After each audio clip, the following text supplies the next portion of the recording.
In today's video, I'm going to teach you how to manage your QuickBooks subscription by taking you through the process of canceling it. Whether you've decided that QuickBooks is no longer the right fit for your business, or you simply need to pause your subscription, it's important to know how to handle this efficiently. Let's dive in. First, we're going to head over to the QuickBooks site. Open your browser and navigate to the QuickBooks homepage. Once you're there, go ahead and log into your account if you haven't already. You'll need to enter your username and password to access your personalized dashboard. At the top right corner of your screen, you will see a gear icon. This is the Settings button. Click on it to open up a drop-down menu. Within this menu, you'll find several options that allow you to manage various aspects of your account and preferences. For the purpose of managing your subscription, look for the option labeled Subscriptions and Billing and click on it.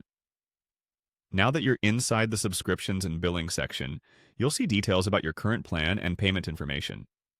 This section is crucial because it gives you an overview of your active subscriptions, so make sure you're in the correct account if you manage multiple subscriptions. Look for the option that says Cancel Subscription. Clicking this will initiate the process of ending your subscription. After you've selected the Cancel Subscription option, the next step is to click on Cancel Plan. An important note here: when you initiate the cancellation, QuickBooks might ask for reasons for your decision. This is standard practice as companies often wish to understand their customers' needs and improve their services. Provide your feedback if you wish, or you can proceed without any detailed response by selecting an option like Other if you prefer.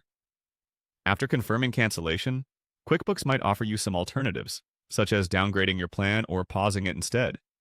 Consider these options if you think they might suit your current situation better.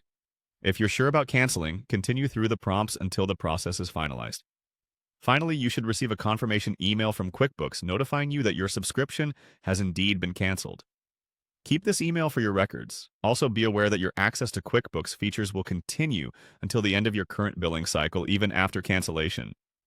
And that's it. You've successfully managed your QuickBooks subscription. Remember, it's always possible to reactivate your subscription or choose a different plan if your needs change in the future. Thank you for watching, and I hope this guide was helpful. Feel free to leave any questions or comments below, and don't forget to subscribe for more tutorials.